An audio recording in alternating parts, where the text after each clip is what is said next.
ada tiga. Yang pertama adalah pengantar atau pendahuluan, yang kedua adalah standar biaya, yang ketiga adalah tarif BLU.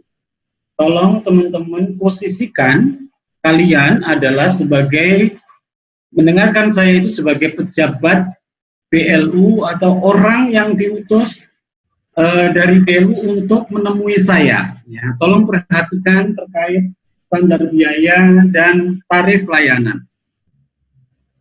Kita masuk kepada topik pertama, yaitu mengenai pengantar. Ada pengantar itu ada tiga hal yang ingin kalian harus perhatikan sebagai pengelola BLU, ya. Yang pertama, perhatikan kewajiban BLU. Yang kedua adalah pengaturan standar biaya, dan yang ketiga adalah pengaturan tarif BLU. Ya, pengantar. Kemudian terkait dengan kewajiban, ya, topik pertama adalah kewajiban. Begitu kalian, satker kalian jadi BLU, itu inti slide ini mengatakan bahwa ada 10 kewajiban dari seorang satker sudah ditetapkan jadi BLU. Salah satu tugas sudah jadi BLU, kalian sudah ditetapkan dengan BLU, itu adalah terkait dengan tarif layanan. Nah, di dalam tarif layanan itu ada standar biaya. Slide itu ingin mengatakan seperti itu. Ya. Kemudian terkait dengan pengantar yang kedua adalah mengenai pengantar standar biaya. Pengantar standar biaya itu ada 4. Yang pertama adalah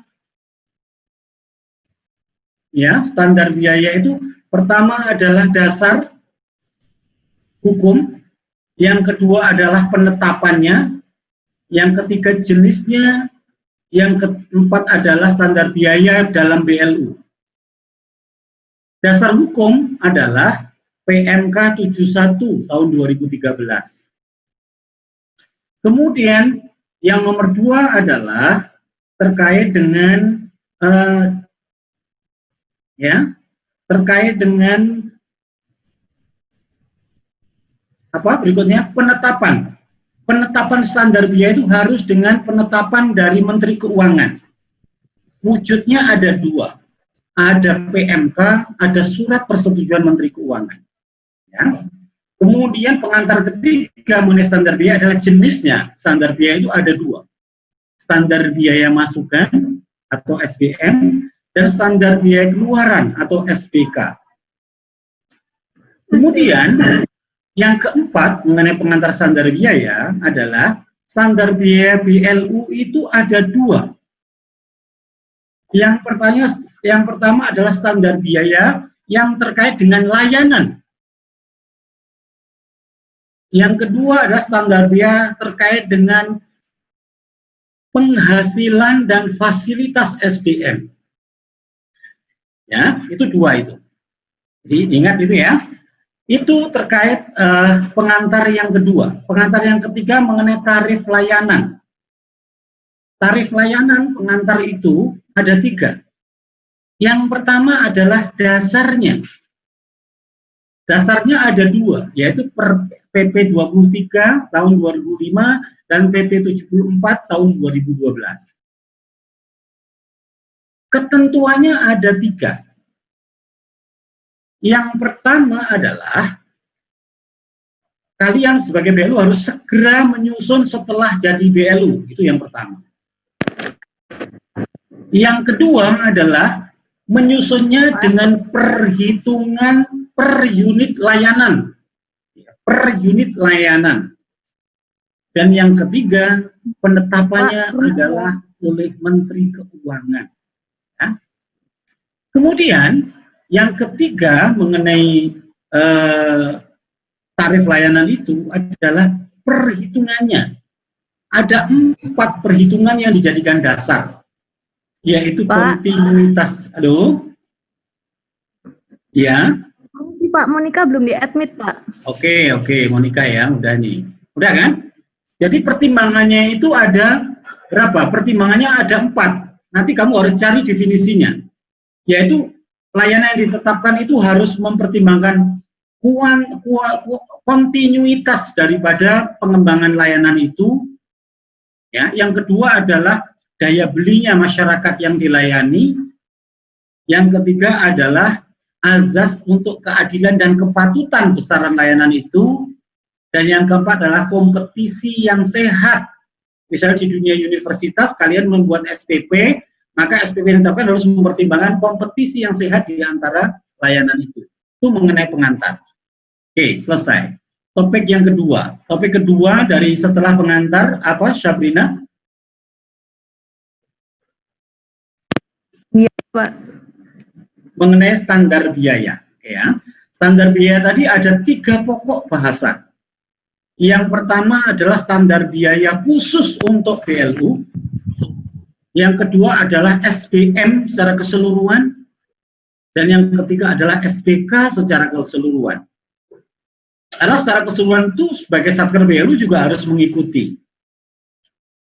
Terkait dengan SPM yang khusus untuk BLU, ya, khusus BLU, kalian harus mengetahui 4 hal sebagai BLU. Ya. Yang pertama mengenai jenisnya, yang kedua kewenangannya, yang ketiga adalah SPM BLU, yang keempat adalah SPK BLU. Ada 4 hal. Ya. Yang pertama adalah jenis. Jenis ada 2. Di BLU ada standarnya ada 2, SPM dan SPK, sama. Yang kedua, kewenangan. Ya, kewenangan itu ada 2, yang ditetapkan oleh pimpinan BLU, ya, nomor 1, yaitu semua yang terkait dengan, ya, layanan BLU itu ditetapkan oleh pimpinan BLU. Yang kedua, ditetapkan oleh Menteri Keuangan. Dalam kurung bisa peraturan Menteri Keuangan, bila surat persetujuan Menteri Keuangan. Itu kalau menyangkut 2 hal. Yang pertama adalah terkait penghasilan, honor, dan fasilitas. Ya, untuk siapa? Untuk Dewas, pimpinan BLU, dan pegawai. Itu harus persetujuan Menteri Keuangan atau ditetapkan oleh Menteri Keuangan. Nggak boleh ditetapkan sendiri. Dan yang kedua, perjalanan dinas, baik dalam negeri maupun luar negeri harus oleh Menteri Keuangan. Itu kewenangannya. Kemudian, ya, yang ketiga adalah SPM BLU. SPM BLU itu artinya yang ditetapkan oleh pimpinan BLU. Itu ada 3 hal. Pertama, menjadi bagian dari PNBP-nya, ya, PNBP BLU. Yang kedua adalah komponen tarif. Ya, kalau misalnya universitas tarifnya, outputnya itu tarifnya adalah SPP, komponennya itu di dalamnya itu. Ya, untuk biaya perkuliahan, biaya macam-macam itu semua ditetapkan oleh pimpinan BLU. Ya. Yang ketiga, basisnya itu harga pasar. Ya, basisnya harga pasar. Itu ya, terkait dengan SP, standar biaya pada BLU. Oke. Topik kedua. Topik kedua dari standar biaya itu adalah SPM. SPM itu milik semuanya. Rumusnya adalah SPM itu 7+1. Ya, 7+1. 7 itu SPM itu nomor 1 jenisnya. Ya, nomor 1 SPM itu adalah, definisinya. Definisi dan pemberlakuannya, ya, nomor 1. Artinya ada yang berlaku untuk seluruh KL dengan PMK, kemudian yang 1 KL itu dengan surat Menteri Keuangan. Penetapannya berarti nomor 2, ada yang dengan PMK, ada yang dengan surat Menteri Keuangan. Yang ketiga, yang surat Menteri Keuangan tadi, ya, yang surat Menteri Keuangan tadi, kalau ada 4 hal, khusus peningkatan kualitas layanan, ya, kemudian ada kekhususan yang nomor 2, yang ketiga untuk daerah 3T, terpencil, terluar, gitu ya, kemudian perbatasan, ya. Kemudian yang ketiga, yang keempat adalah untuk yang standar yang di luar negeri, ya, itu yang dengan surat persetujuan Menteri Keuangan, di luar itu dengan peraturan Menteri Keuangan. Kemudian SBM itu yang keempat dari 7 tadi adalah fungsinya. Fungsinya ada 2, yaitu untuk perencanaan dan untuk pelaksanaan. Untuk perencanaan semua jenis standar biaya masukan itu batas tertinggi, ya.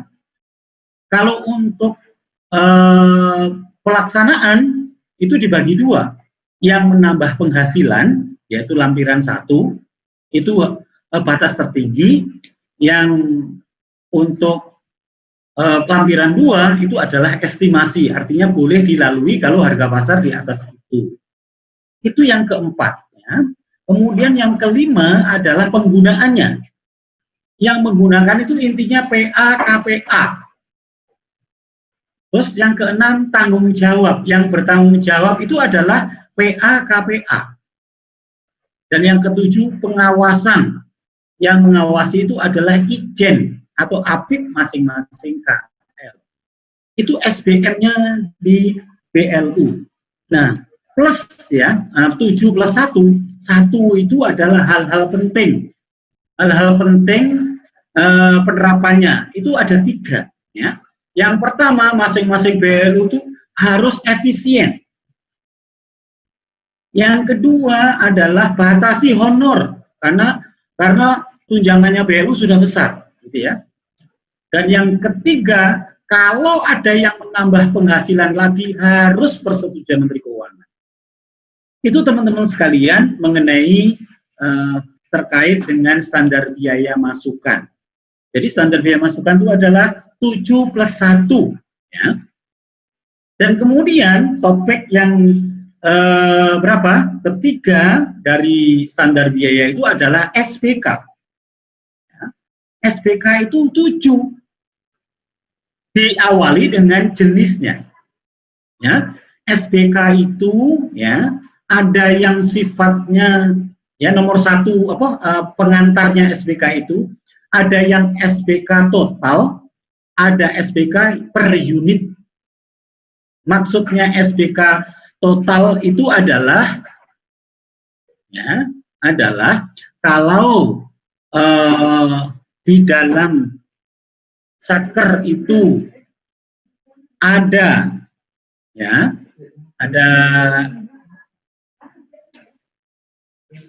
misalnya satu output itu menghasilkan, outputnya contohnya gini, menghasilkan lulusan mahasiswa, lulusannya ada 100. Biaya total itu intinya untuk menghasilkan 100 mahasiswa itu 1 miliar. Itu namanya SPK total. Nah, jenis kedua adalah SPK per unit atau indeks. Artinya apa? Artinya kalau menghasilkan 100 mahasiswa biayanya itu 1 miliar, per orang per mahasiswa itu biayanya misalnya 10 juta, ya. Jadi unit cost per mahasiswa 10 juta. Kalau biaya total adalah 100 mahasiswa 1 miliar, bisa jadi per orang itu biayanya berbeda-beda, ya. Itu pengantarnya SPK. Kemudian yang pertama mengenai SPK itu pemberlakuannya itu bisa yang disebut dengan SPKU, standar biaya keluaran umum, berlaku untuk seluruh KL. Dan yang kedua SPKK, standar biaya khusus yang berlaku hanya 1 KL. Itu nomor 1. Nomor 2 adalah penetapannya.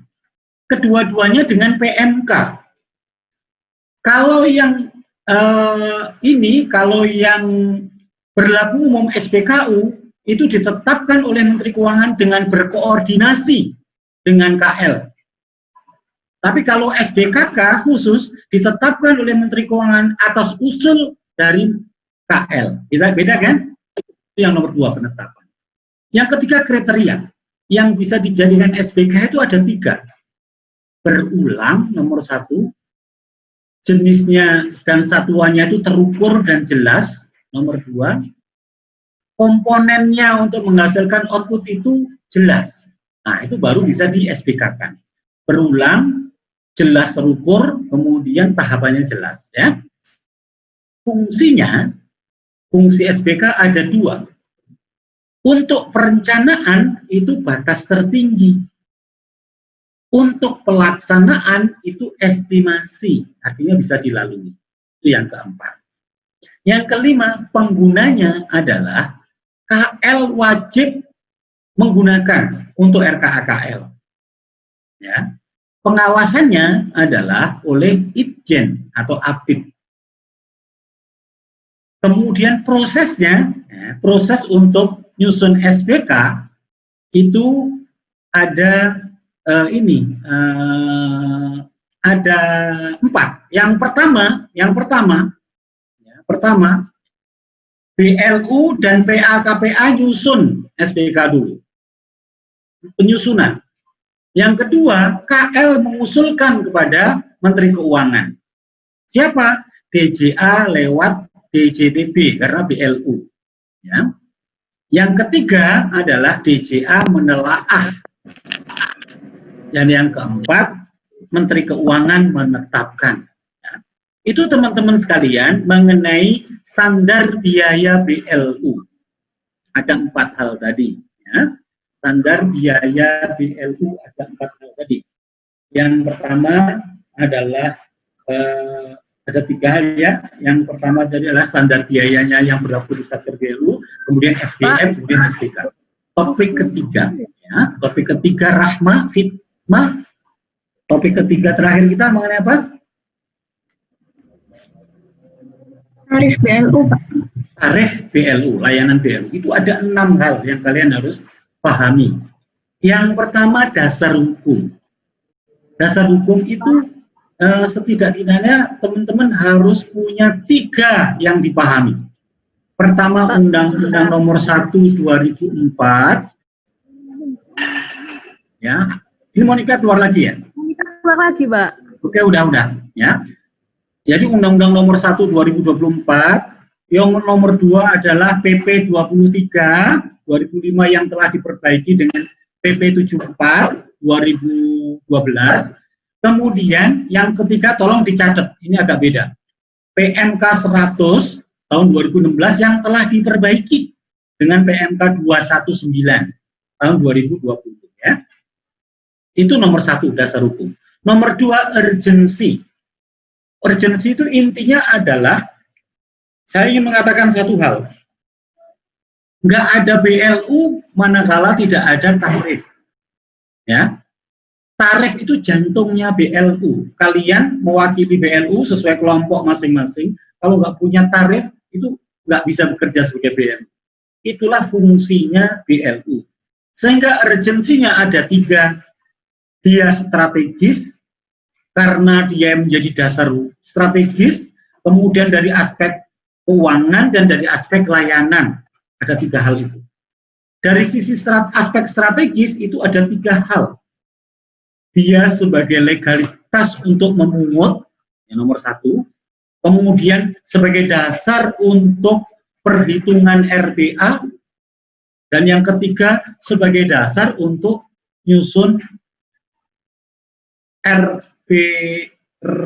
RBS ya, bisnis strategis ya, RBS dan RBA ya, legalitas nomor 1, nomor 2 RBS, kemudian yang ketiga adalah budgeting itu RBA. Itu sisi strategis. Kalau yang kedua, sisi keuangan, aspeknya ada 2. Dia adalah penentu pencapaian tarif PNBP, pencapaian PNBP, ya. Yang kedua sebagai pengendali biaya. Ya, tanpa ada tarif layanan nggak mungkin itu dilakukan. Ya. Yang ketiga dari aspek layanan, tarif layanan itu untuk pengembangan layanan.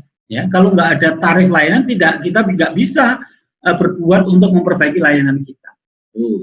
Urgensi. Kemudian yang ketiga adalah ketentuan. Ya. Ketentuan itu ada 8 hal yang sudah saya sampaikan di paparan yang telah kami bagikan ke kalian. Yang pertama, umum. Umum itu intinya adalah tarif itulah yang diamanahkan kepada BLU untuk memungut kepada yang dilayani. Nah, itu intinya gitu aja. Kemudian yang kedua, bentuknya. Bentuknya itu ada dua.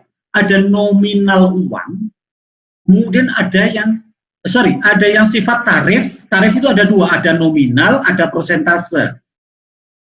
Kemudian yang kedua ada formula, rumus. Ya.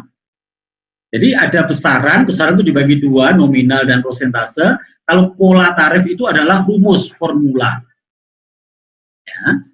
Kalau yang ketiga mengenai kebijakan untuk pentarifan, itu ada 3. Cost plus, cost recovery, dan cost minus.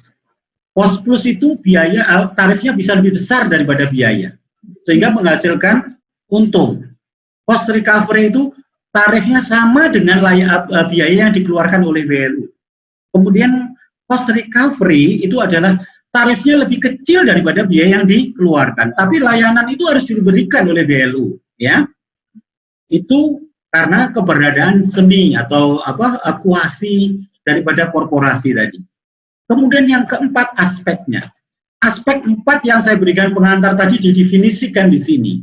Kontinuitas pengembangan layanan nggak boleh terganggu karena tarif kita salah. Kemudian yang kedua, daya beli masyarakat, tarif yang ditetapkan itu nggak boleh masyarakat menjadi nggak mampu mendapatkan layanan. Kemudian keadilan dan kepatutan itu harus memberikan keberpihakan kepada yang nggak mampu, memberikan biaya yang lebih besar kepada yang lebih mampu.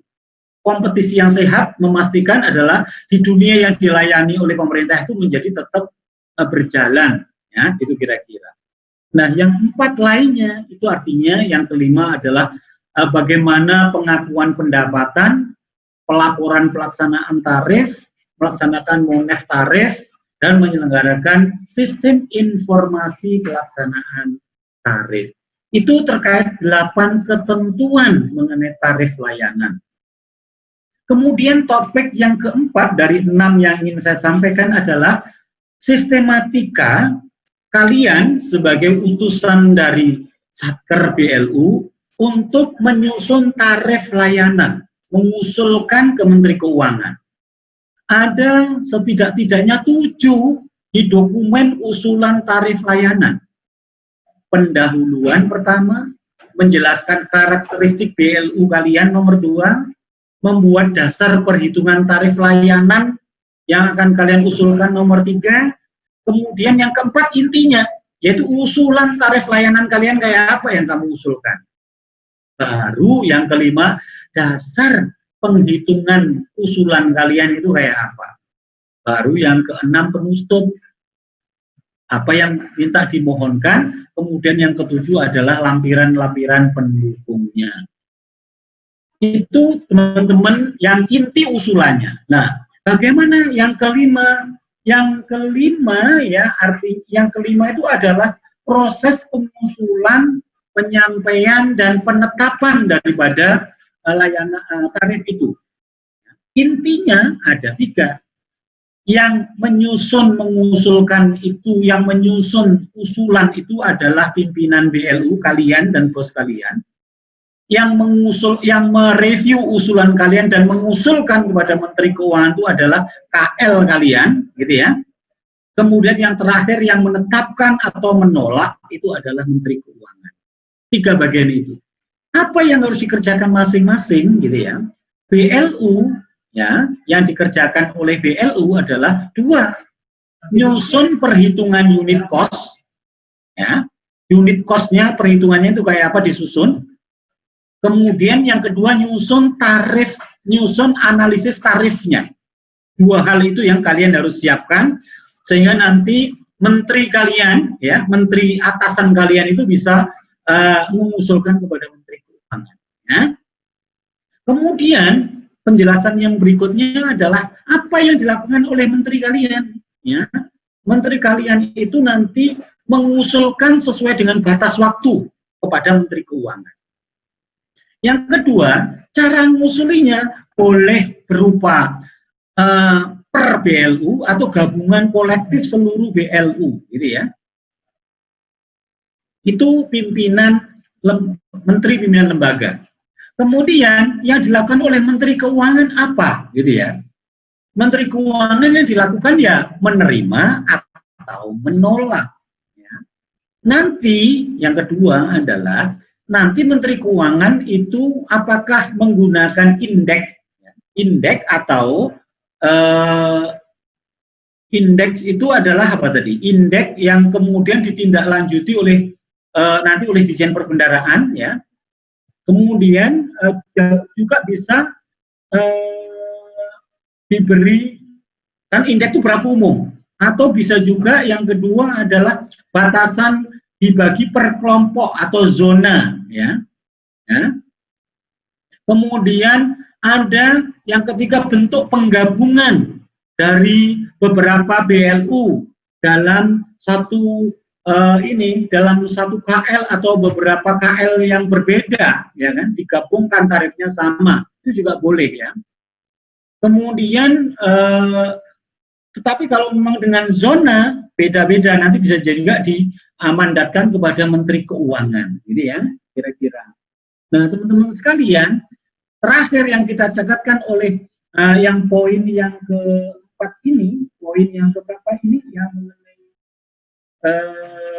proses ini, ya, mengenai proses yang kelima, ya, pengusulan, penyampaian, dan penetapan ini adalah bahwa nanti Menteri Keuangan itu bisa mendelegasikan kewenangan lebih lanjut dari tarif itu bisa kepada menterinya, atau bisa diberikan delegasi kepada lebih lanjut kepada ketua kepala BLU-nya, ya. Dalam hal undang-undangnya mengatakan begitu, ya. Kemudian dalam hal di tarifnya mengatakan ditetapkan sesuai kontrak, gitu ya. Kemudian dalam hal dia sebagai penunjang untuk fungsinya BLU, ya. Dan juga mungkin dalam hal karena menjalankan peran strategis pemerintah, ya.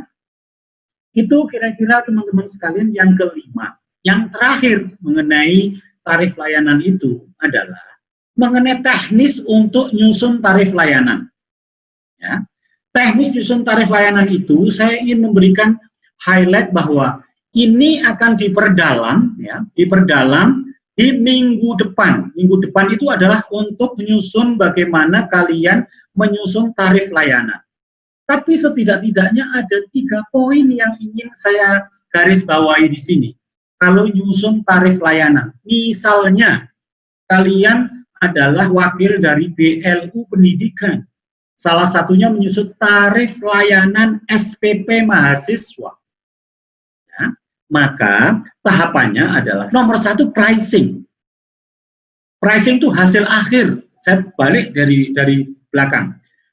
Hasil akhirnya misalnya begini, SPP per mahasiswa 5 juta, ya kan? Itu pricingnya. Pricingnya berarti berapa? 5 juta. Kemudian yang kedua adalah objek cost-nya. Objek cost-nya itu apa? SPP, ya kan?